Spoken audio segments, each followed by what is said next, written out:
but also each time we include additional sites, which imposes on us a lot more demand and rigors. And we tripled the number of sites we had under our scope and have been recommended for certification of those additional sites last Friday. And so this is where we're going with our quality management. And technology, I know I've been here for a while, so I'm going to just briefly say that significant investment has been made in our technology infrastructure, setting up our back end and stuff like that. I think we probably are the envy, not probably, we are the envy of the Caribbean in terms of our technology outlay and our use of technology. Thank you. And I must say, not only do we acquire technological tools and infrastructure, our people are among some of the best technology. Much of our infrastructure, we maintain them. Much of our software and services delivered by technology, we build them. And so we have probably the largest technology firm in Jamaica right now, our technology branch and stuff. So those three pillars, we believe that if we get all these things right, then we shall be way on our journey of transformation. Wow, that's excellent news. Can I get a round of applause? So I know, Commissioner, that one of the initiatives under your leadership is a plan to secure Jamaica. And I know technology is a big part of that, but could you give us some more insight into what Plan Secure Jamaica entails and what are the objectives? Excellent. Whilst I'm tempted to take credit for Plan Secure Jamaica under my leadership, it goes way beyond the Jamaica Constabulary Force. It goes beyond me.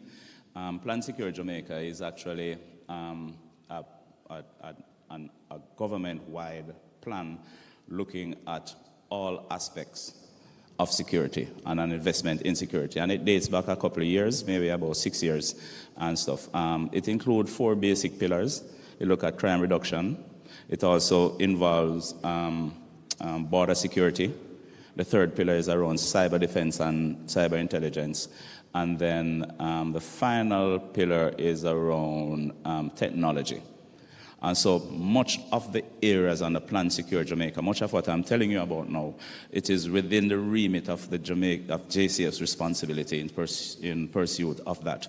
But entities like the Jamaica Defense Force also comes under that. And with respect to border security, we have seen significant investment in looking at shoring up our maritime security apparatus. They have benefited from that.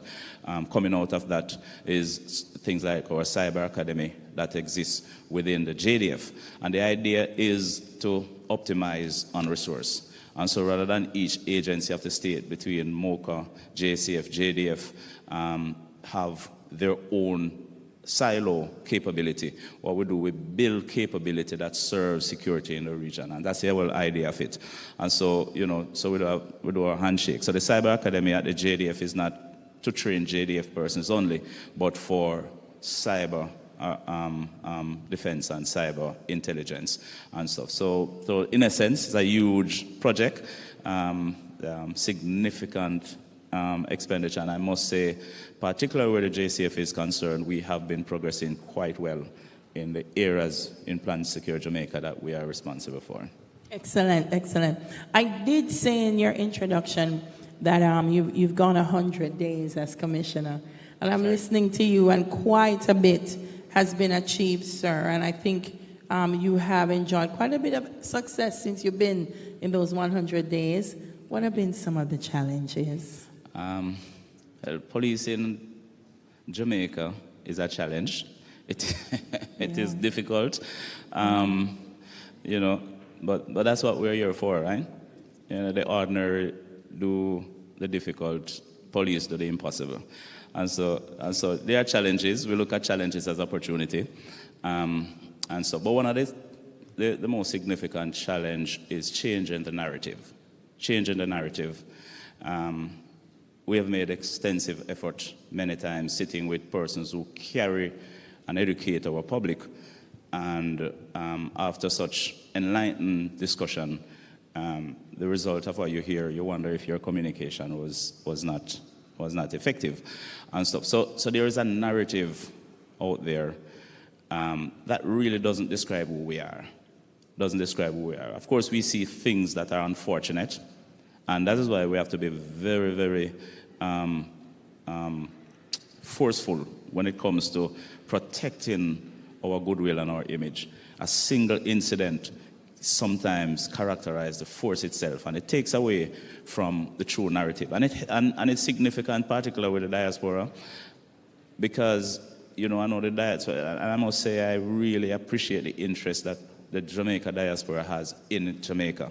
The pride that we see when persons here, and they always want to help, and so people always come to you and, how can we help and stuff like that. I believe that for us to craft a credible solution, we must properly define the problem. Else you throw resources unnecessarily at things which are not problem. No, the challenge we have is that when the narrative doesn't fit the reality, then the support that you get. And so with all of that explained around technology, I've had persons call me and say that they know an office getting rid of some computers, and they know that JCF don't really have those things, so can we send you some old computers and stuff. Now, if the narrative about who we are was changed, then the offer of support would be, consistent. Of course, we're not perfect. A lot of areas that we see that we can improve on. And even whilst we're ISO 9001 certified, up to this morning, I've had reason to have dialogue with members that their actions that are inconsistent with our quality management system. So you're going to have that. We have over 15,000 persons in the organization. You're going to find elements. So the challenge is, how do we have persons understand the organization as we understand it? All right? That's one of the biggest challenges, communication. And so, as I said before earlier, we look at challenges as opportunity. And so one of the opportunities we seize from that is improving our communication, improving the discussion, the dialogue. And as a result of that, last year we won the Media Marketing Award in the entire Jamaica, our JCF, led by our Constable Communication Unit. And so the conversation has started. Our social media sites have been active. We go out and have discussion with our members and our wider public in order to, improve the information that is out there. But it's in addition to the external narratives, sometimes it's so overwhelming that our own members sometimes believe. And so one of the first order of business for me is to improve that internal communication. And so I've been out there on the street with my team, speaking with every available police at various conferences and forums. We introduced a corner, and a column in our force orders where we take the opportunity to have dialogue with our members, speaking to them about rationale, what thinking went behind some decisions that we've taken at the High Command, invite feedback from them. We have had proposals being sent to us, and persons see those proposals undergo significant discussion and become policies, knowing that it came from them, and so that, bring them on board with what you're doing and stuff like that. So, these are some of the major challenges, and this is how we try to turn the lemon into lemonade. Absolutely. If you've ever seen Wanted Wednesday, put up your hand. I know. It's one of their effective communication campaigns, and I love it. We have to go, Commissioner. They've given us the wrap-up, but I have to ask you, what can the diaspora do? Okay, great. So you heard the challenges. One of the first things we want is we need the diaspora to assist us in dispelling that, just a communication. What message do we carry? It's a powerful group. I have friends in the diaspora. I travel sometimes, and when I hear a description of Jamaica and the organization, I wonder if it's the same person I'm going back and stuff. So we, so we need to help in doing that. But also, you know, we always say as an organization, the best way to help the police is to help the communities that we police. Right? And so if the support for the community, if the community infrastructure that should be there is there, then it makes our job that much easier. And that's why we deliver so many services, because of some void that we have to fill as police officers. And so I want to point you to the STAR project, the Social Transformation and Renewal Project, STAR. Now, we are as part of STAR as any other entity. STAR was born out of a discussion with the private sector organization of Jamaica and the Jamaica Constabulary Force High Command in looking at the very same question that you asked: how can the private sector assist us? Right? And in deliberating and in discussion, we decided collectively that the best way to help the police, rather than painting a station and stuff like that, is to help the community that we police. And that's how STAR was born. Right? I co-chair the oversight board with Sakit Duncan. Both of us share the oversight board, but it has been working wonders. It's a significant, very, very impressive program. One of the elements of the STAR project that is profound is that we do not impose solution to communities. What we do, there's a session where we engage communities to identify their own problems, create a facilitating environment so that the solutions for those problems are derived from the communities, and then we help them to build community projects. And so, thank you. And so they develop their community plans, and we help them in executing those plans. There's one element in the STAR project that the JCF consistently insists on, and it is leaving tangible benefits in that social intervention in that community. Too often we have had social intervention where most of the funds and all of that resource goes to administrative costs, training some people and leave. We insist that there must be economic viability, and it doesn't have to be finding jobs for persons, but also creating entrepreneurial opportunities. And so there's an entire arm of STAR that looks at economic development, job creation, and stuff like that, and we insist on that. And it has been working wonders. So I invite members of the Diaspora. Right? I'd ask Keith and Safri to just send me a list of things. So I have not an exhaustive list, I think about 7 or 8 items that they send me where I see support can be given. I won't go through all of them. I'll make it's a one-pager. I'll make it available there, where we can share with members of the Diaspora. And it involves things like community center, building community center, creating a space for children when they leave school in some inner city communities and some areas where parents may not be available at that time. They may be at work and stuff like that, and you come from school into the community, even after significant investment in training and developing persons in school, then they come and they're in the community. We, the police, competing with the gangsters for the hearts and minds of these children. We need them to be in places where they are secure, where we can, on behalf of the parents who are not be available at the time, probably have to be holding down 2 jobs and stuff like that. And so we're looking at community centers, building out facilities within the community where we get persons to help people with children with homework, get them occupied, free, just remove that space and remove that space that criminals try and to recruit children into these things. And so this is one area I think we would welcome support. And I will be I've been invited to do a town hall meeting in Broward for persons who are in Florida or southern part of the U.S.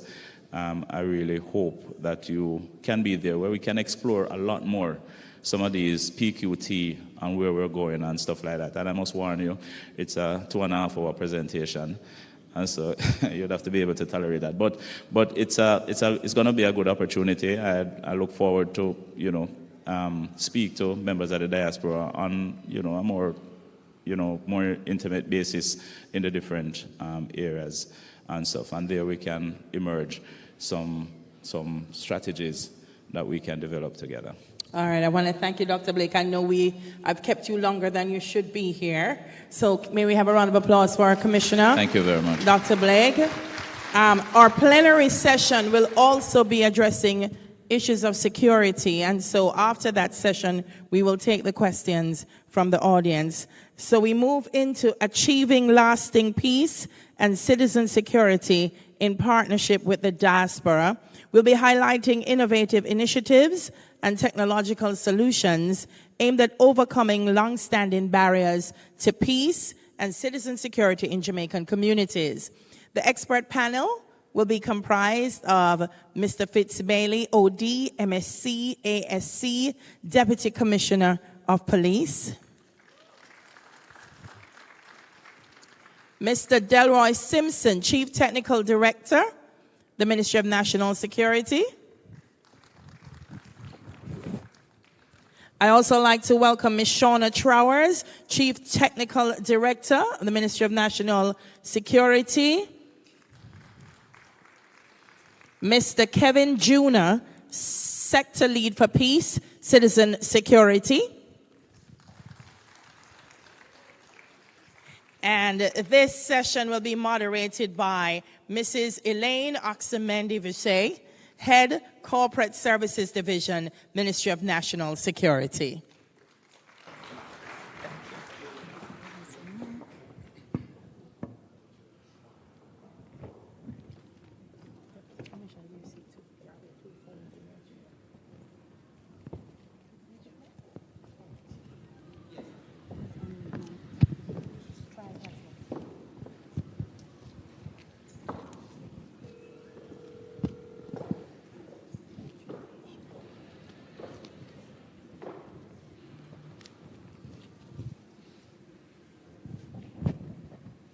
We acknowledge the Commissioner of Police, ministers, senators, permanent secretaries, senior technical officers in the Ministry of National Security, members of the diaspora, panelists, the media, and all other stakeholders. Welcome to this signature event and the 10th staging of the Diaspora Conference. This afternoon, our attention turns to a burning topic, that of security, one which we can agree from the onset that there is no silver bullet. Today, seated for this plenary, which is poised to be intense, deliberate, and purposeful, as we interrogate the issue of achieving lasting peace and citizen security in partnership with the diaspora, we have Deputy Commissioner of Police, Fitz-Bailey, a stalwart in crime fighting, and an architect for implementing strategies that has led to the downward trend in murders. Sharing on stage is Mr. Kevin Juna, a decorated military strategist, a man of the soil who served in the Canadian Forces and was deployed as a senior military advisor to the Republic of Sierra Leone, Armed Forces, and Jordan. A retired senior military advisor, he now serves as superintendent with the Ministry of Corrections in Ontario. Representing the Ministry of National Security, we have two chief technical directors. As we balance the gender equation, we have with us Ms. Shauna Trowers, a policymaker who has developed anti-crime strategies and that steers the youth away from a life of crime and to more lucrative alternative economic activities. Ms. Trowers is an ideator and has been tasked and has, I would say, managed tremendously the case management program that is within the Ministry of National Security. And we can agree that the case management program that Ms. Trowers has implemented has been reaping tremendous success. Rounding out the panelists is Mr. Delroy Simpson, a consummate strategist, a seasoned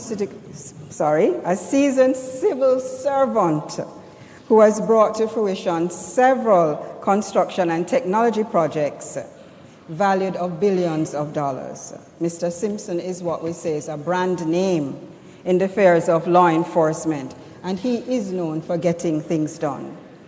To set the tone, ladies and gentlemen, we will ask each panelist to set their tone, their raison d'etre, as to why they are here, what they're doing, their contribution. After their 5 minutes has expired, I will ask one question just to get you in the groove of asking questions. And we anticipate that this is something that you will be doing. Ladies and gentlemen, I am Elaine Oxamendivise, and it is my pleasure to host this plenary. DCP Fitzbailey, your 5 minutes, sir. Thank you very much. Let me say good afternoon to everyone and to my fellow panelists.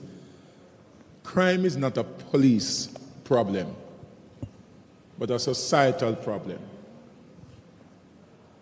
And there are many root causes that have been identified for the proliferation of crime within our country. And we could drill down on a number of them, such as the socio-economic factors. We can look at social inequity, family dynamics, and community environment. Look at the family structure, which is so important. Community influence, cultural factors, policy and legal framework, among other issues. And so, crime is a very complex problem that cannot be effectively addressed by policing alone. In fact, as we look at crime, we have to look at not only enforcement, but we have to look at prevention. So crime control and prevention is very critical. Law enforcement can respond to and deter criminal activities, but lasting solutions require addressing the root causes of crime embedded in societal structures.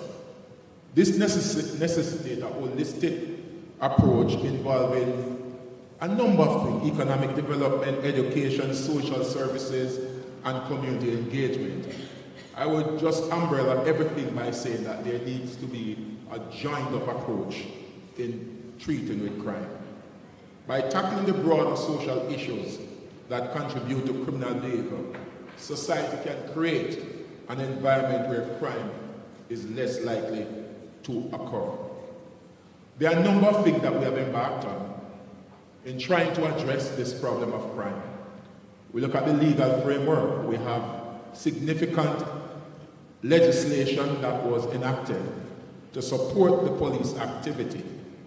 We have an anti-gang strategy that was developed that looked at disruption, looked at diversion, looked at dismantling of gangs. And we have been embarking on a number of those activities. We have also looked at community engagement, which is so critical as we seek to address the issue of crime. So as we discuss this matter, we hope that some of these will be drilled down into in more detail. Thank you. We hear from our military strategist, Kevin Juno. Thank you, Madam Chair, Madam Moderator. I'm blessed and humbled to be sitting with the distinguished panel. Growing up in Jamaica as a child, it was made very clear to me that if I did anything wrong, living with my grandmother, she would correct me. If I was on the street and a neighbor or a friend saw me, they would correct me on the street, and then I'd go home and I'd be corrected again by my grandmother. As the DCP said, crime is not a police issue, it's a community issue. And because my family and extended family at the time corrected me, then it minimized the impact of crime on me and the potential for me to be engaged in crime. I was blessed to move to Canada when I was 10, and having the opportunity to learn a number of things.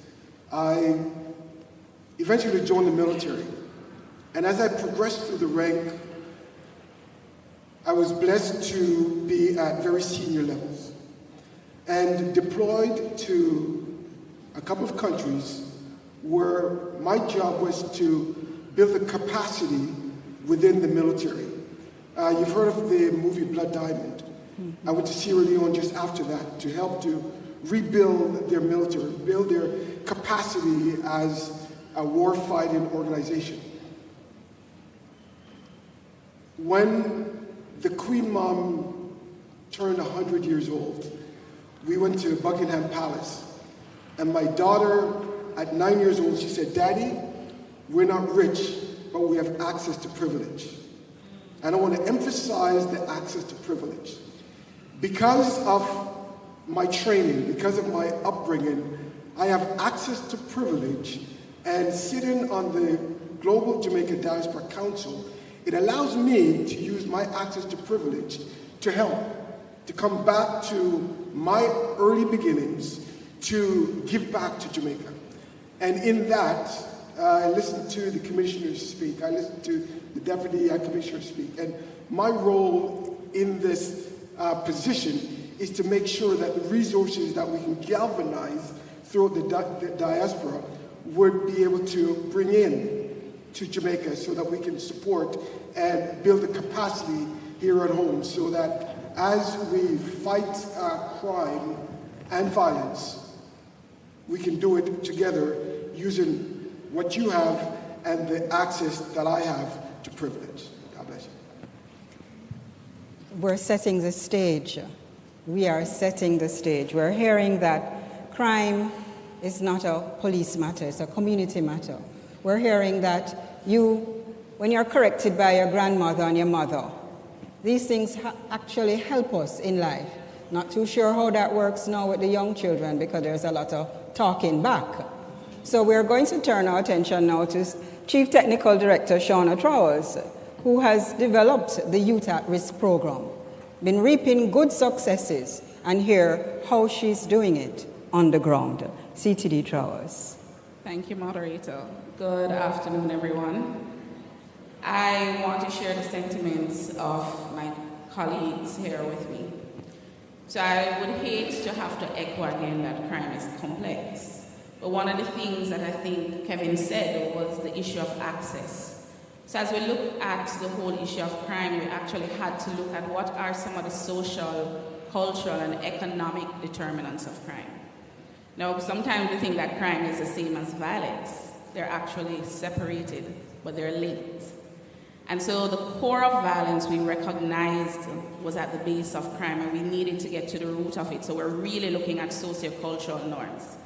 And as our moderator spoke to, we had to look at, there's one aspect of crime management that is hard policing, but there's crime prevention that looks at how do we stem the upsurge of gangs? How do we cut off the funnel for the young people to join the gangs? And so now we have to really dig deeper into the sociocultural norms. And one thing we recognize is that most of our young, unattached youth needed a sense of belonging.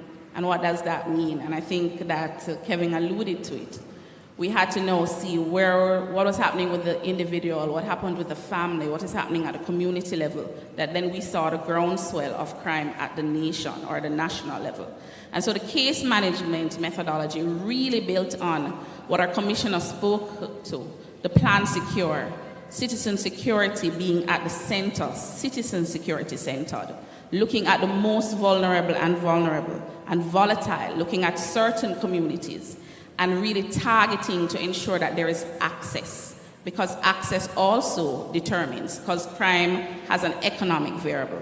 And so we focus on the youth cohort, working with the Ministry of Education, working with our other partners, looking for those who, through the school system, we identify that have challenges, that may have adverse childhood experiences, post-traumatic stress disorder, things that propel them to become violence producers. And our aim in this methodology is to address it before it becomes a crime management issue. And so the continuum of crime, the crime plan is one that, as prevention gives rise to management, it then gives rise to greater prevention.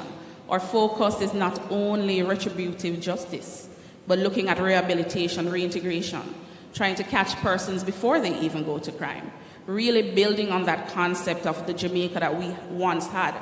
And so we really are focusing through crime prevention on our strategies, the case management methodology, the integrated approach to those that are most vulnerable. We're guessing this story, and I hope you have your questions lining up as we hear from Chief Technical Director Delroy Simpson as he tells us what has been happening with our tax dollar. Thank you, moderator. Good afternoon, ladies and gentlemen. So we're hearing from my colleagues here that the multi-dimensional nature of the crime problem requires an integrated, multifaceted, and sustained response. And that response includes at least 3 pillars: strengthening the legislative framework to target serious crimes; 2, reimagining the approach to social intervention. We're talking about social investment now. Enhancing the capacity of law enforcement to respond more effectively. So I call this institutional strengthening, and that will be the basis of my contributions here today. Now, it's known that the JCF is our primary law enforcement agency, and they were experiencing severe institutional challenges. We're talking about badly deteriorated policing infrastructure, limited use of technology, manual policing processes, challenges in terms of manpower and mobility. An island-wide assessment of police stations in 2018 indicated that 150 of 213 police stations were in advanced states of disrepair. It got worse, 15 stations were irreparable.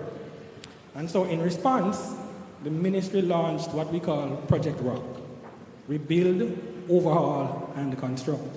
And we also formed strategic partnerships with the NHT and JC, because the problem was so grave. And since then, I'm pleased to report that 148 major renovation projects have been completed at a cost of just over $2 billion. We remain on track to complete the construction of 9 stations at a cost of $1.3 billion by the end of this financial year. 5 new stations are currently going through the public investment process, and works have commenced on 2 mega facilities in the Westmoreland and the St. Catherine North divisional headquarters, cumulatively valuing $5 billion. Doesn't stop there. Specialized Operations West in Montego Hills, that is currently going through the public investment process, and that project, the price tag on that is $10 billion. Another major investment is the construction of a state-of-the-art forensic pathology autopsy suite at a cost of $650 million, and this is now at 98% completion. So cumulatively, in terms of the investment in the physical infrastructure, we're looking at $19.3 billion. Now, the investment in technology, Commissioner spoke to it, and he's a very hard act to follow, but I will try to see if I can add anything. The investment in technology has been very significant. The tech build-out was outlined in an e-policing strategy that was approved by Cabinet in 2018. In the interest of time, I will focus on some of the major areas. In terms of CCTV surveillance, Jamaica Eye was launched in 2018, and since then, some 900 cameras have been installed on the network. By the end of this financial year, another 350 cameras will be added, taking the total to over 1,000. an investment of $1.7 billion. Another area of focus is the traffic ticketing management system. The ministry has introduced e-ticketing, which allows for the gradual replacement of the ticket. To date, some 3,850 sets of e-ticketing devices have been deployed within the JCF, and a new ticket information management system has been developed. The investment, again, is just over $1 billion. A station records management system has been implemented in 28 stations so far. The goal is to eventually replace that big book, the station diary. The JCF has to communicate efficiently and securely because that is indispensable to effective policing. Thus, the communications networks was another major area of focus. I'm talking about the radio network, the computer-aided dispatch system, and the microwave system. A total of 63 sites are now connected to the microwave. The total investment there is $1.5 billion. And finally, improved communication networks have to be complemented by adequate mobility in order to improve the responsiveness of the police. So some 1,437 vehicles at a cost of just under $4.6 billion have been delivered to the JCF, significantly boosting the force's response capability in the process. So what we're talking about here, ladies and gentlemen, is a sort of our crime situation would be akin to Goliath. And we have a JCF that is our David, but you can't send David into battle with the proverbial sling and a few stones. We have to give them way more than that. And that's what the ministry has been doing. Thank you. So we're hearing of the David and Goliath, and we're on the winning side. Where's the David that is taking down the crime monster called Goliath? How are we doing it? Close to $30 billion have been put towards infrastructure as well as technology to improve crime fighting, to also ensure that there is law and order. We're hearing that there is a crime prevention and a crime management strategy that is at play. And this is targeting youth at risk. And we are supporting them through a well-organized case management system. We're getting our assistance and assurance through the Diaspora. We have a military strategist who can guide a process. And we have, of course, the architects of the crime strategy as a part of the machinery of the Ministry of National Security. Ladies and gentlemen, this is really tax dollar at work.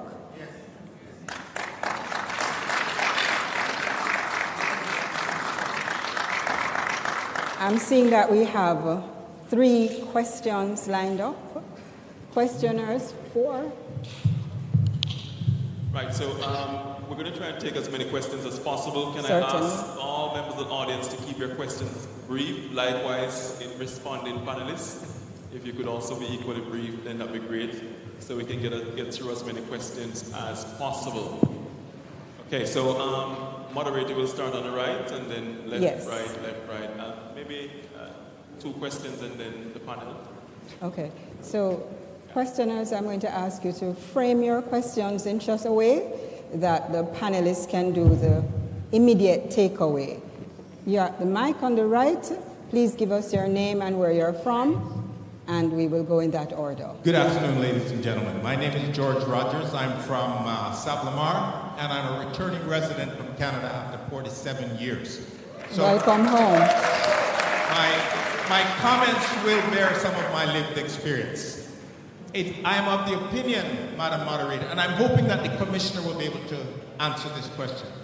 The carnage on our streets, and I emphasize carnage, I firmly believe is as a direct result of speeding and, I want to say dangerous driving, but horrible driving.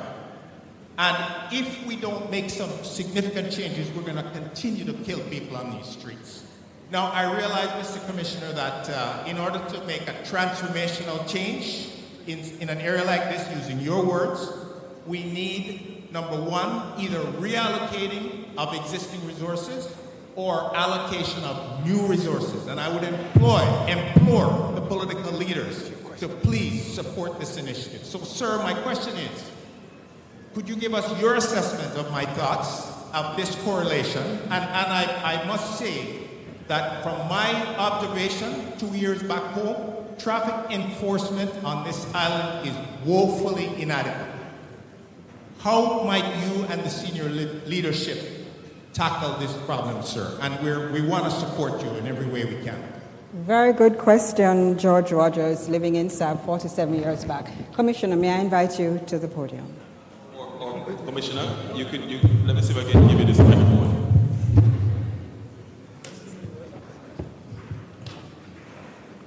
A long question about traffic and carnage. Certainly, may I stay here? Sure, certainly, Commissioner. So I do agree with you in terms of the disorder on the road. Unfortunately, there's a legacy over the years that we're suffering from today. So in the past, we have had weak legislation in terms of penalties for breaches of the Road Traffic Act. I must say that has been strengthened significantly. Significantly. We have had a new Road Traffic Act. Unfortunately, though, the regulation took some time, but it is here now. The challenge, though, is that it takes time for that to actually be effective, and for persons who are accustomed to a particular subculture to realize that there's a change. And people are seeing it, right? Things like suspension of driver's license. Some people won't realize the impact of that until 3 years' time when their driver's license requires to be renewed, and they realize that because of their behavior, that cannot be renewed. So you'll find some changes.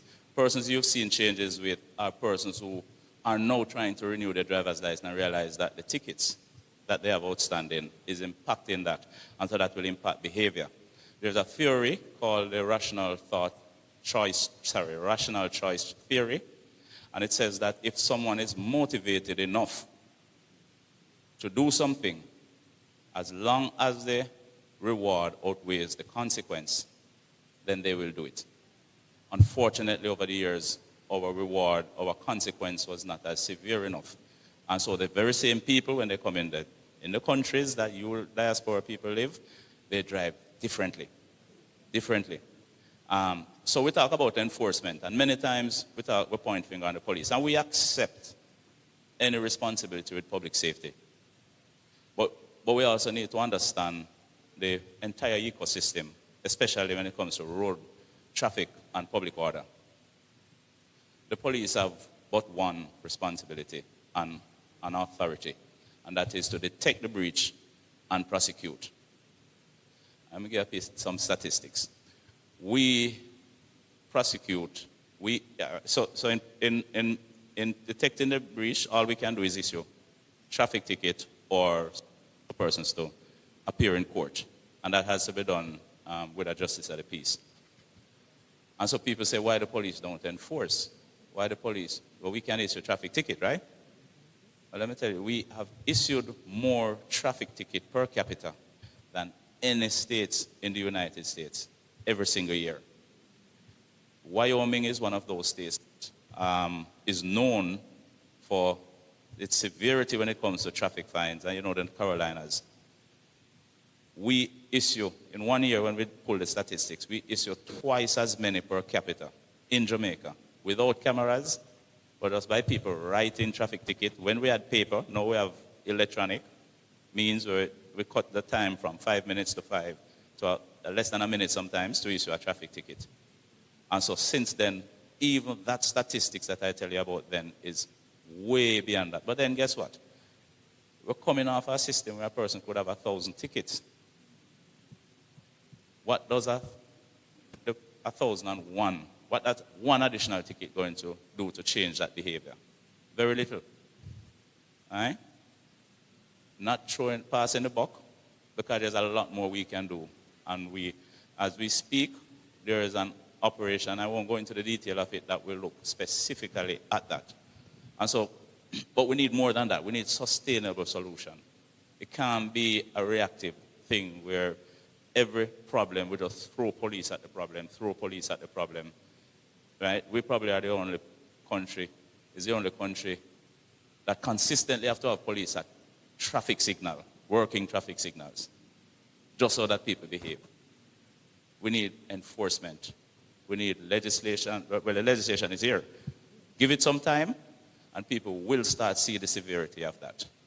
But the emotion that it invokes in you, don't multiply that by 2, and that is our emotion as police officers. Because we have a responsibility, and because we are citizens and use the same roads that these persons drive on. But things are going to get better. Thank you very much, Commissioner. So we will take the questions right, left in that order.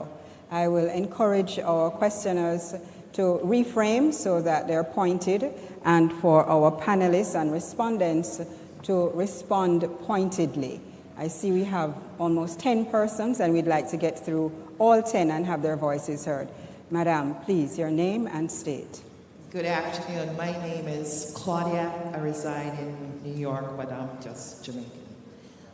This question represents my mom, who is 80 years old, and too many like her who would like to return to Jamaica to live, but honestly are too afraid.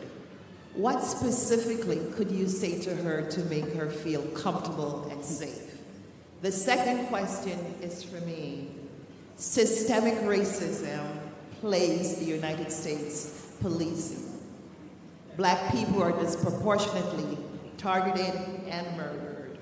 Why then would JA want its police officers to be trained and to be educated by the University of Delaware? Why not look to Scotland or to the Netherlands, which has a more effective and compassionate way of dealing with criminals? Thank you. Very good questions, very good questions. Maybe the first one could go to Mr. Fitzbailey. Yes. Why should her 80-year-old mom not be afraid to return to Jamaica? I can take the second. I think Yes. the commissioner in his deliberation gave a very comprehensive reason based on the pathway that we are taking. But when you look at our crime rate, we are seeing a significant reduction in crime. In fact, in 2018, we had gang murder being about over 80% of our murder were gang related. Currently, that has been reduced to about 63. So the strategy that we have embarked on as a law enforcement body is working. Jamaica on a whole is safe. In fact, our crime rate is concentrated in some specific defined area. I don't want to use the term, in the inner city area. So the majority of Jamaica is actually safe. And based on this, the plans that we have and what we see in terms of the implementation of the strategy, I believe that Jamaica is the right place to live. And crime is everywhere. And I don't think in terms of the current, I remember the days gone by when our crime rate was way in the 60 per 100,000. Now we are going way down. We're about 30, in the high 30. And based on the plans that we have, for instance, this year, we are seeing an overall reduction in murder by about 10%. And we have a plan based on the plan that we have, which I don't want to say much about. We are expecting to see a significant reduction by the end of this year. So I will say to our grandmother who wants to come to Jamaica, Jamaica is safe. And when we look at the crimes that are being committed and the persons who are mostly victims of crime are within the 27, the majority of those victims are within that age group, 27 age group. And in fact, most of the murders, when you attribute them, they are linked to persons who are in conflict with each other. So I think generally, the general citizenry in this country is safe. Intergang and intragang conflicts are the causes of the majority of the murders in Jamaica. Okay, so we're hearing that we have a plan for a plan, that we cannot share that plan right now. But the evidence is crime is going down. Murders going down. There was a second question as to There is a second question, and Kevin Jr. will take it. Thank you so much, Dr. Brown. But I think CTD Simpson wanted to lend support to what was being said by Thank you. DCP. So we're seeing murders going down, but also other categories of major crimes. So rapes, assault, robbery, all of those have been trending down for a long period of time. And so we're happy now to hear from the JCF's perspective that murder, which is what gives us great concern, is also moving in the right direction. I just want to make a final comment on this. Never in the history of Jamaica we have seen so many gang members, persons who are called influencers of crime, are now in prison. 5-10 years ago, you'd have heard of conflict with police and engagement, and our investigative process have improved significantly. All the top gangsters in this country are in prison behind bars. And Commissioner spoke about capacity building, and it's through capacity building, investigative training, and the use of technology why we are seeing the result that we are seeing. Crime prevention, crime management working. Kevin Jr., Delaware. And it's interesting that you've identified that racism is prevalent, and it is. But within the training environment, there are two things that we train in. We train in technical competencies and behavioral competencies. Right? Behavioral competencies speak to the way that somebody behaves, some of their values that they've learned over years. The training that will be delivered to the police will be technical training, because there are processes that the organization there has that we don't have here. So the commissioner spoke about it, and I spoke about building capacity. So building capacity is around the technical skills to be able to perform the job, not the behavior that you see from that officer in Delaware that will demonstrate racism. That's not the piece that we're going to be looking at. I'm here with my mug that says "Live Good," right? And as I said, "Live Good." As a Jamaican, I know that the way that I'm going to treat the person that is beside me is because I want to live good with that person. So racism there is an issue. We're not asking Delaware to come here to teach us racism. We're asking them to come here to teach us the technical competencies of being an effective and successful police force, which is very different to be managed. So the long and short of it is grandmother can come home. We acknowledge Minister Kamina Johnson-Smith. Thank you so much for joining this plenary. The gentleman on my right, sir, your name and state. Oh, thank you so much. My name is Leo Gilling, and I was just crossing the path a while ago listening to Commissioner Blake, and then I heard a question, how can the diaspora help? And the Commissioner's response was something to the effect, and I can't quote him directly, for the diaspora to concentrate on communities and uplift communities, and also, not just to paint the police stations, but to help in youth clubs and so forth, to help youth and mothers. I guess this is what he's saying. But I wanted to verify does that mean that you're excluding diaspora's help directly to the police department. That's one. And then two,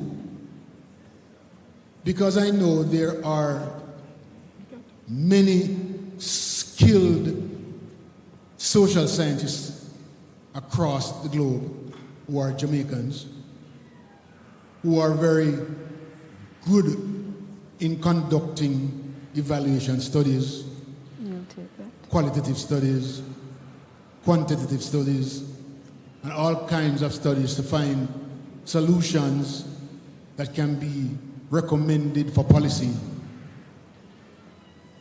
It doesn't have to policy delivery. It doesn't necessarily mean painting. So I just wanted to verify, what did he mean by this is the way that the diaspora can help? And are you excluding help from the diaspora directly to the police department? That is an outstanding question, sir. Over the years, the diaspora has been very well engaged in supporting the law enforcement, crime fighting in Jamaica. As a matter of fact, I can give you an example where just recently a consulting firm in Jamaica led the review of the correctional system here in Jamaica. And as a matter of fact, it wasn't all done here, but the diaspora was engaged in doing that review. So we had the leadership here from a consulting firm. 3 of the experts from the diaspora came to Jamaica to help to do that review, submitted the report, and the new draft policy that's coming out include the majority of the recommendation from that.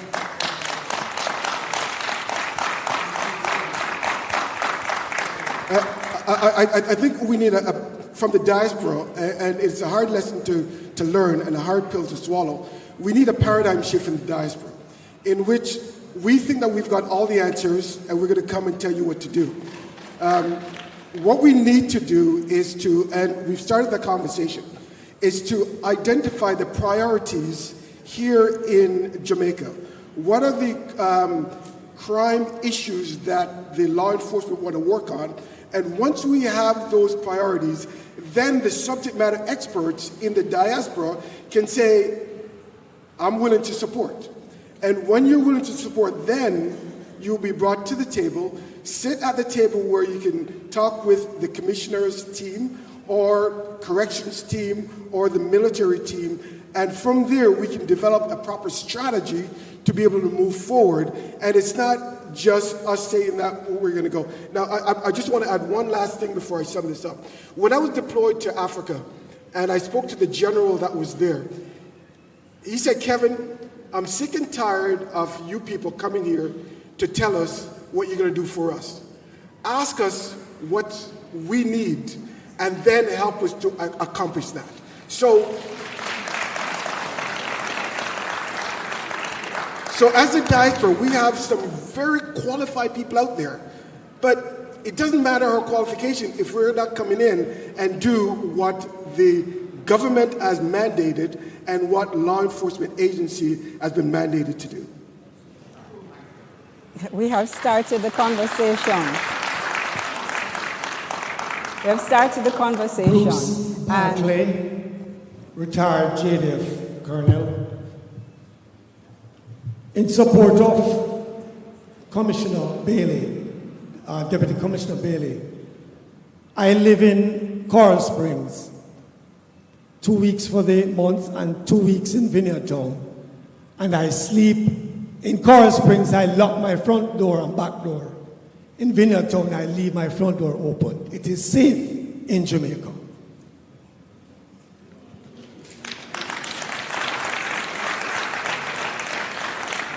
Questions, quickly. Arena Expo, is it going to be annual? 1, 2, if a diaspora non-profit fund is set up for the police force, will you accept the contributions of a minimum of $10 per annum per Jamaican in the diaspora? towards your policing effort. A non-profit diaspora fund. I proposed this 6 years ago in New York. JN President Earl Jarrett took the first $50 to the JN program and it never went anywhere. I'm asking if we donate money, non-profit, to the police for policing in Jamaica, will you accept it? Thirdly, is there consideration for a diaspora intelligence agency? And finally, can the duty on CCTV be removed? I paid 100% duty on some CCTV cameras, which were used in a murder to help murder investigation on Sackville Road in Vineyard Town when the police were trying to find answers. Can we remove the 100% duty on CCTV so we can help the crime fighter? Thank you. Very good questions. Commissioner. Thank you very much. The question before this, I'm very happy it was raised, lest anyone leave here, because I take responsibility for the message I sent, and lest anyone leave here thinking that's what I was saying. I'm very happy it was highlighted, and it was quite eloquently addressed by the panelists. And so I'm happy for that. There are so many questions, Bruce. Don't go yet. You may have to remind me of some of the questions. Commissioner, he asked if the expo will be annual. Sorry? The expo. Oh, the expo. Will it be annual? We would love for it to be annual. But if it was annual, we would have had one this year, which we can't at this point. And so we're pushing to have one next year.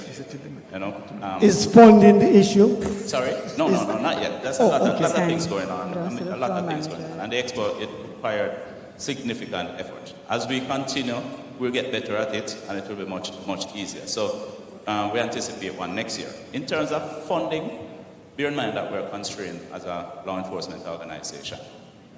While it's an excellent idea, that is something I would want to direct to the ministry. And I'm sure there's a way that can be worked out rather than direct funding coming to the Jamaica Constabulary Force, because we have a protocol that we're guided by and stuff. But in terms of that for support, we have, as you rightfully said, Kevin, we have a long history of working with the diaspora for quality type support, consultation, stuff like that. One of the key elements in our strategy is stakeholder engagement. And that's why I mentioned that, I was rambling on for a while, so I couldn't go in detail in many things. But when I spoke about the town hall meetings and the direct communication and deriving strategies from that, it is in view also in looking at how we can collaborate to support. I mentioned painting of a station and handing on of some computers. We know sometimes, for the point I'm making is that, as I said before, the problem has to be carefully defined before. When we spend $11 billion in technology infrastructure, you want to know that before you determine that a computer that is no longer useful for a company can work with a JCF. That's the point I'm making. Understand us, and so we can have meaningful collaboration and support. Thank you very much. There was a question perhaps for the Minister of Foreign Affairs and Foreign Trade on removing the duty from CCTV equipment. Finance? Yes. Okay.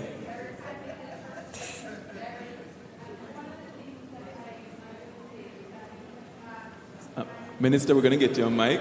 Courtney? Thanks. So confirming that that's the Ministry of Finance that's responsible for tax policy. And I want it to be... Do you have a position on it though, Minister? Well, these matters continue to be reviewed. And certainly incentives to import technology that is supportive of any element of national development is certainly something to be considered. But I do want to emphasize that we are where we are economically because of very carefully calibrated tax policy as part of the macroeconomic reform that has taken place. So it's not every benefit that seems like a cost benefit would necessarily manifest itself in a balanced approach. It is an issue that's being considered in the same way removal of GCT for renewable energy, meaning anything that's positive, you consider how you incentivize and if you can effectively incentivize through tax policy. CCTVs would be a matter to be considered as well, but it is not an immediate agenda item. Thank you, Minister. Thank you, Minister. And so there was another one on Diaspora Intelligence Agency, but I'm going to ask the question if you could catch the Minister, the Commissioner afterwards. Madam Chair, we can take the next question. Thank you so much. Madam.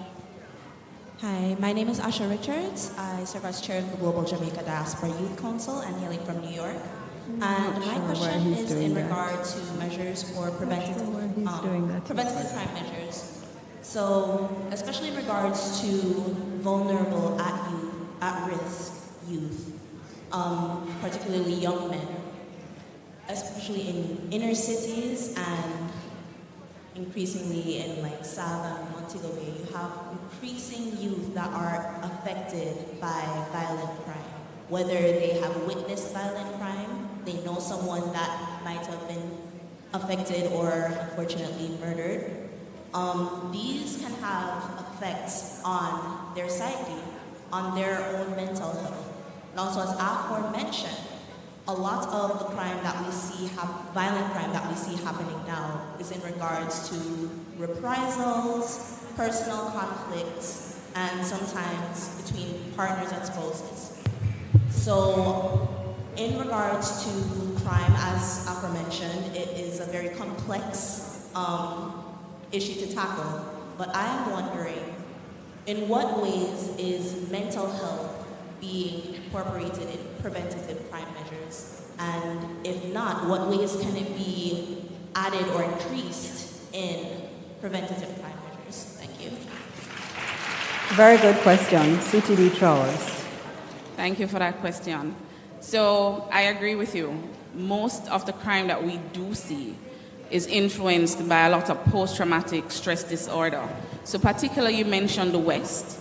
And a needs assessment was actually done with the help of our partners, looking at the psychosocial across the island and some gaps identified. In the West particularly, we have provided for a St. James Wellness Adolescent Center.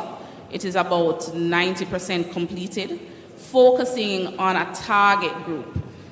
What we realized is that we needed to get lower than what we started with. So the effect on the children even much worse. So when we look at vulnerability, we start from probably tier 1, which means someone who has limited kind of contact with violence. And we go to tier 2, which you've had a lot of post-traumatic, whether intimate partner violence or violent community. And of course, our worst would be tier 3.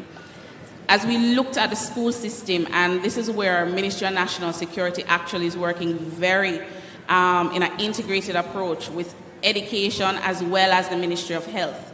And we've recognized that psychosocial must be a mainstay in any sort of intervention. So we're not looking at intervention as a projectized approach. It has to now be institutionalized.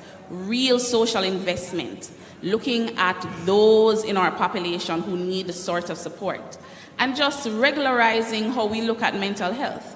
So in terms of like our children, as we looked at the geographic areas that we looked at some data and recognized that the same areas that we had high levels of crime, we had high levels of intimate partner violence. The same areas we had intimate partner violence, we had what you call violent-related injuries. So the approach was very targeted, using the JSAFE data as well as using hospital data. This is where you're putting data on top of data and really doing a sort of analytics to say, where are we targeting? And having found those communities, we needed to look for the schools. And as we looked for the schools, we engaged with the guidance counselors, we engaged with the dean of disciplines, we engaged with persons at the community level, and they highlighted to us some of the students that we could not have gotten any way at all. And as they referred them to our case managers, so the Ministry of National Security has case managers.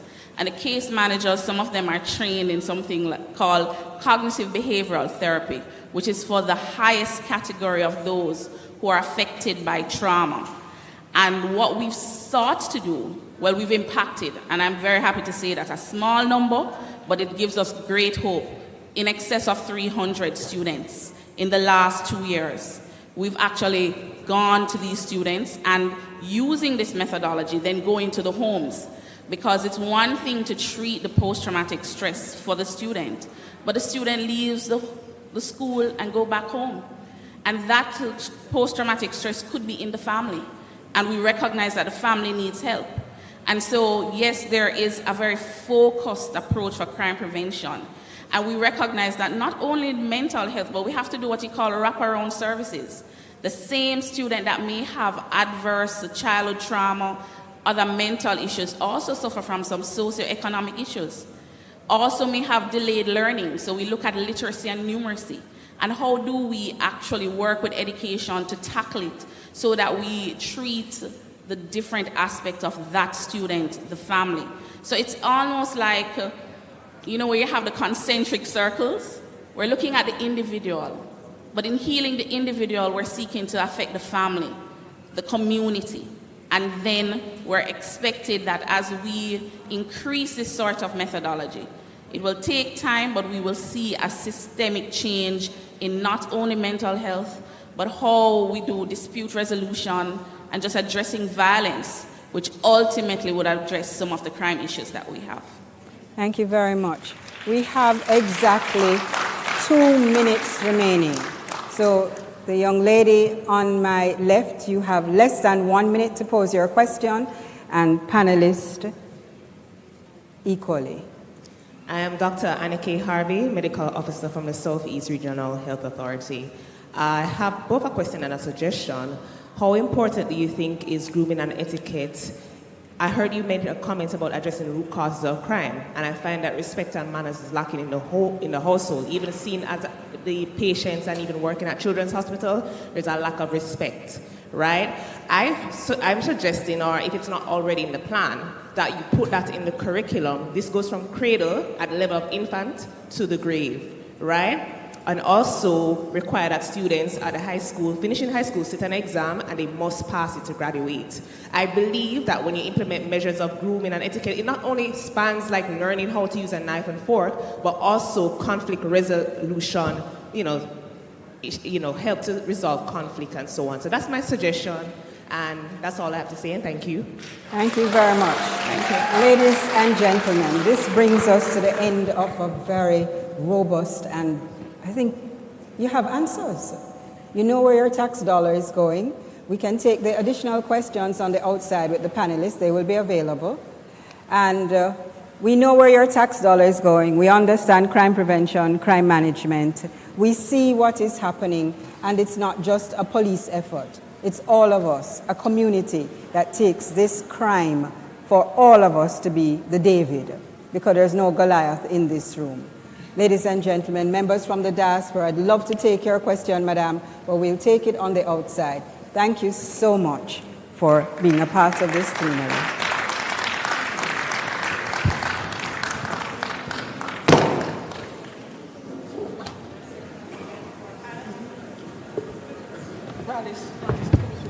Let's hear it one more time for our panel, ladies and gentlemen.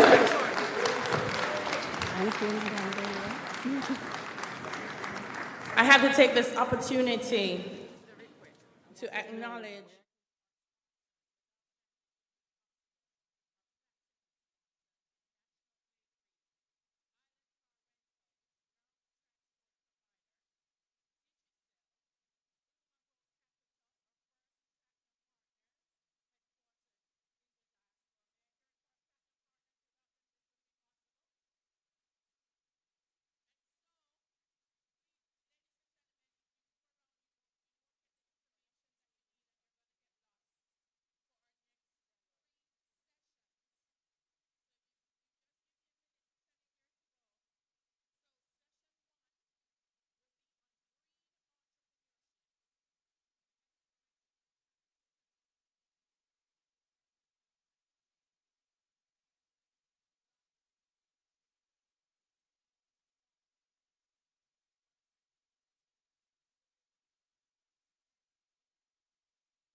Oh, so I got pull out. Yeah, and then pull out. And then we come step in. together, yeah.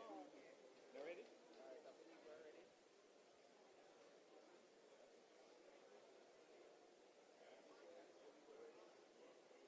Stand by. Must start this one, pull out.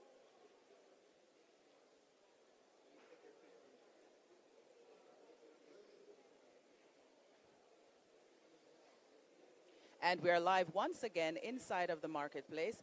This time we're starting.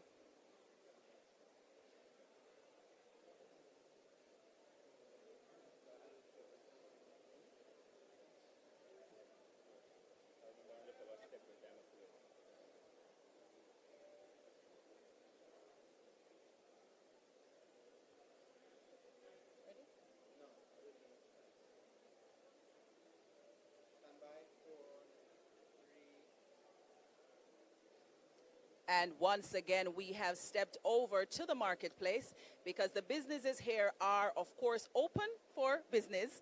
And we are standing now with Rochelle White. She's a public relations officer for Jamaica Trade Board, which is actually an agency of the Ministry of Industry, Investment and Commerce. Rochelle, good afternoon. Hi, Sharonda. Good afternoon. How are you doing? I'm very well, thank you. How has it been going so far in terms of people stopping by to get information? Oh, we have had plenty people stop by our booth today. It's been a really amazing day, first day, and we are excited to be here at the 10th Biennial Jamaica Diaspora Conference, and it's been amazing so far. Lovely. All right. So for those folks who don't know what the Jamaica Trade Board is, could you tell us, please? Sure. So the Jamaica Trade Board, also called the Trade Board Limited, we are an agency of the Ministry of Industry, Investment and Commerce. Of course, we join 19 other agencies under the ministry with the shared goal of stepping up exports and growing Jamaica's economy. All right, I like that. And I like your effervescence, your energy just through the roof. But after hours now, you want still have so much energy? I could go a couple more hours. Mind your boss area. All right, so what exactly can the diasporans or anybody else who stops by the Jamaica Trade Board's booth today expect? All right, so we are here offering same-day services. So if you're interested in applying for an import or export license or permit, you can come right down here. We are also issuing, we are helping you with applications for the certificate of origin. Oh, certificate of origin. What's the certificate of origin? All right, say you're an export company, you're the company who's exporting your products, or you are getting ready to export, but, things can get costly. We're here to save you some money. The certificate of origin basically is your ticket to paying little or no duty to the country you're exporting to. I like how that sound. What? That sounds very good. But I understand that you also have a new portal that you're starting. Tell us about that. That sounds exciting. All right. So in March, we launched our Export Jamaica. It's a global market intelligence and compliance gateway that is hosted by the Jamaica Trade Board, of course. And what you can expect from this cutting-edge, innovative gateway is access to market insights. Access to countries that you can potentially trade with, right? Import, export, thousands of buyers. We have their information. So we're not going to get you in any trouble. We're not going to let you trade with countries that have a bad reputation as it pertains to international trade. So we're bringing the information to our customers. Hey, we're not going to let you stress. You're ready to trade, you're ready to export and take things international and put Jamaica on the map? We're here to help you, all right? Custom duties calculator. We have currency converters. Everything you need to get on your export journey. All right, so how exactly can somebody who is watching this, who is not able to come down to the marketplace today, access this information? No worries. You can just log on to our website, www.tradeboard.gov.jm/export Jamaica. One more time, that sounds like a hesse. Okay, it's www.tradeboard.gov.jm/export Jamaica. Rochelle, thank you so very much. Rochelle White is, of course, a public relations officer for Jamaica Trade Board, who is a subsidiary, or an agency of the Ministry of Industry, Investment and Commerce. And we're walking, and we are taking our next steps over to Jamaica Customs Agency, where I am speaking with Mr. Gray. Hi. Hi, Mr. Gray. What's your first name, please? Winston. Winston Gray. Okay, so we're chatting with Winston Gray here. Again, just a reminder, we're inside of the marketplace, and this is, of course, the 10th Biennial Jamaica Diaspora Conference happening at the Mobay Convention Center. So, customs. When most people hear customs, them hear high price. So, is that accurate? No, it's not. No, it's not accurate.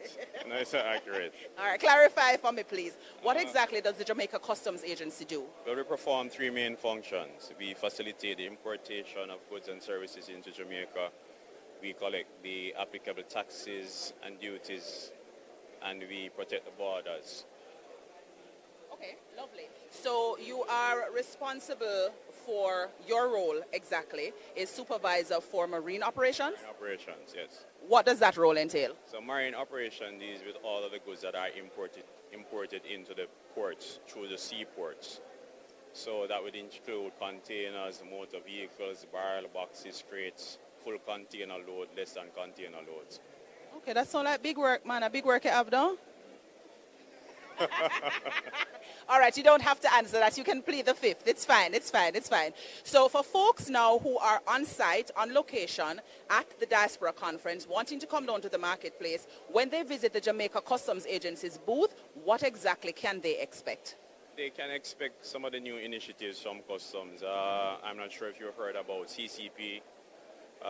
That's the contactless clearance process that Customs is now publicizing in the public, where your goods are checked outside of your presence. Now, a lot of customers get uncomfortable when they hear that Customs is examining the goods without them being present. But as with DHL or FedEx, your goods most times are checked outside of your presence. Some of the advantages of contactless clearance is that it's given priority over most imports. So once you indicate to your freight forwarder that you want contactless clearance, it's given priority, and the freight forwarder would notify Customs that they have a contactless clearance declaration, and it would be processed in a timely manner. Okay, all right. So basically we have nothing to be concerned about. It is actually better, is what you're saying. It is easier. Examination is done in a sterile era under surveillance camera, and the officer that is doing the examination wears a body cam. So basically you don't have to fret nobody's going to thief you things. That's what he's saying very nicely, because this is very well secured, very well protected. All right. So what else happens when we come down to the booth today? Well, Customs has rolled out what is called a mobile app. So the mobile app is something that you can go on Play Store or Android, and you download the mobile app. The mobile app carries four main functions. You can do an estimation on your duty calculation. You can search for your declaration. You can track your declaration, and you can look at the status of your declaration using the mobile app. You can also make payments in customs duties and taxes using the mobile app. Okay, that's awesome. That's awesome. Is there anything else that is being offered here that we haven't covered, so people can run over here and, come bombard you? Well, I've covered most. Those are the new stuff. We also have the other stuff like the returning residence status, and other importations. Thank you so much, Mr. Gray, Mr. Winston Gray. I have to make sure that I get your name right? All right, so remember, folks, if you are here on location at the Montego Bay Convention Center, feel free to come by to the Jamaica Customs Agency booth. If you have customs questions or questions about custom, ask Mr. Winston Gray. I'm setting you up now, so everybody going to come and ask for you. Or anybody, we're here to serve. All right, appreciate your time so very much. Thank you. All right, just a gentle reminder that so far for the day, we have covered Jamaica Open for Business, transforming investment and enterprise in Jamaica through diaspora engagement. We came by our coffee break earlier, and we had a chat with a number of folks here, including Grace, Victoria Mutual, Jamaica National. Those are all, of course, our legacy partners. And now we are cruising the marketplace, if you will, able to identify additional folks who are here with us. And one additional person is the National Land Agency. And how are you? I'm well, thank you. All right. So just to remind me of your name, please. My name is Christopher McPherson. Christopher McPherson, and you're the big boss. No, not quite. Just business services and ICT.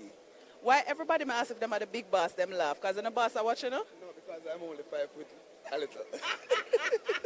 So I'm not so big. I love it, I love it, I love it. All right, so what does the NLA represent? We represent the security of tenureship. It's one of the rights of a Jamaican citizen to own property. And it is something that we ensure, and that is something that the government guarantees when you own your title. And we facilitate that. Okay, that's great. So the folks who are here who want to have certain kinds, what kind of things can they expect if they come down here? What can they get done on the ground? Well, there are many things that can be done. We're here with our valuation specialist. We're looking at the valuation role. Sometimes people are unclear of their property taxes, if they're paying for their lot, if their names are correct on there. We do those role adjustments here. We also give general information as well. We have attorneys here who are excellent, really, really professional people. They know their jobs. We all have questions. Even if it's not us, it's our families, our friends. So we encourage people, not only the diaspora, to come down and ask questions. We have the service of eLand. It's a wonderful product. It is utilized by the construction, the real estate, everyone in Jamaica. You're able to go on there, you're able to check a title, print a copy of the title, ensure that what is being said to you is actually correct. You can look and see if the name of the person is the name that you're talking to. You can look on there to find the valuation number. You can find the actual size. You might be purchasing a property. It says you're purchasing it. The title has an acre. They're saying they're selling you 4. Then you can start to understand So for verification purposes as well? Well, it's a first step. Once you're more serious, then you can come to the National Land Agency, and we can do something called a search certificate, which is it's a legal document which is backed by the Registrar of Titles to tell you exactly what's on this property. So is that those services you just mentioned, are those things that we can access here on site? Right here, right now. I love it. I noticed this big old drone behind you. What's this for? What's the purpose of this? We are moving the agency into the future and beyond. We have LiDAR drones, we have drones with photogrammetry.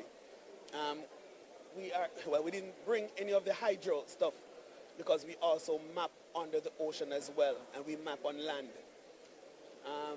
We're able to look at a parcel, measure things on ground, look at features on ground in order to create a cadastral map for Jamaica. And you'd ask the question, why is a cadastral map I was about important? to ask the question, but since you want to take away my work, ask yourself the question, why do we need that? If we're going to plan effectively, we must know what's on ground. And if we don't know what's on ground, we're making assumptions. And we've all seen what happens when we make assumptions. Yes. We're building a road, we don't realize that there are features there, and we're able to look through vegetation. We're able to generate a digital elevation model. We're able to develop contours for the parcels. The surveyors will have to go out and do their final checks, but it's a good place to start. The more knowledge you start with, it's a better product that you usually get, or quicker. So we have that technology in staff. We have Mr. Chaplain Williams, absolute expert, absolute rock star with the drones. They're doing great things with them. All right, thank you so very much. So for the folks who are not able to make it down today, where and how can they get additional information? You can reach out to us. Look at our website. There are phone numbers on there. We have live chat people, real, not AI, real people that you can call and talk to.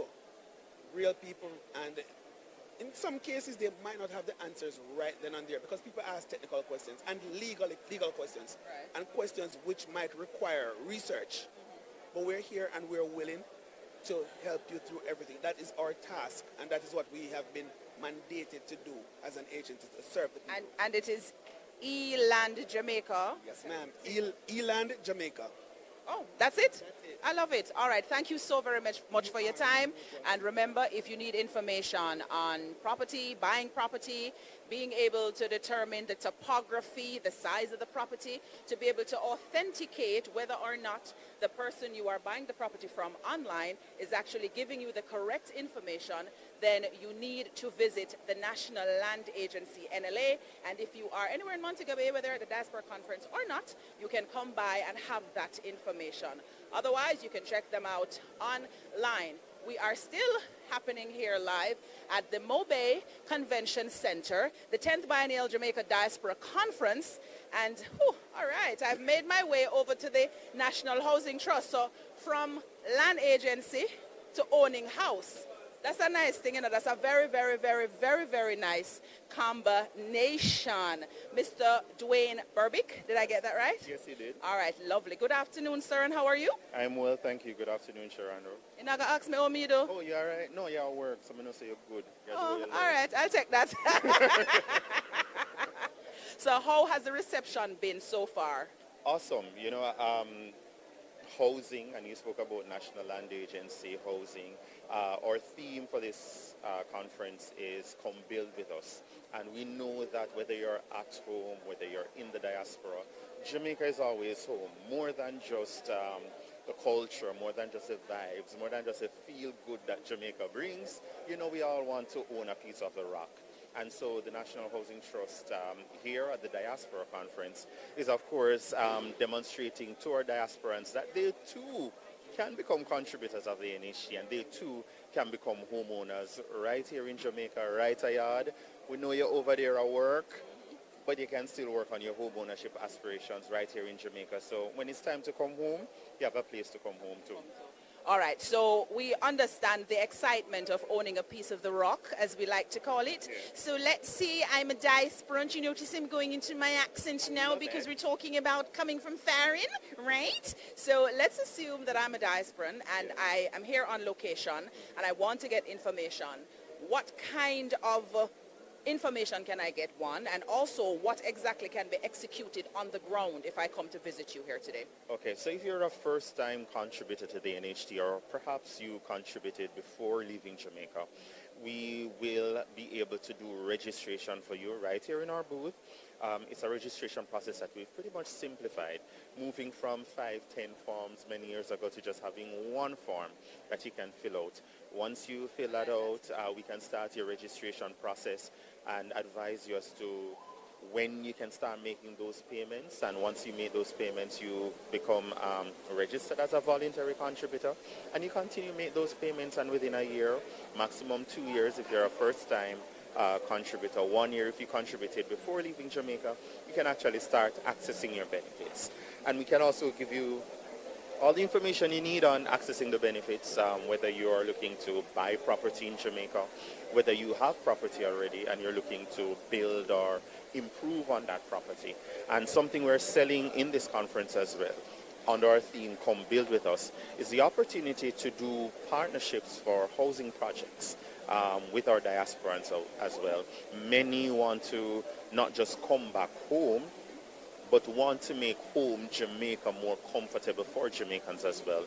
And so many are looking to also partner with us on building out housing projects, especially at the affordable housing segment. You know, housing prices in Jamaica, you know, most people see them and them raise them eyebrow right now.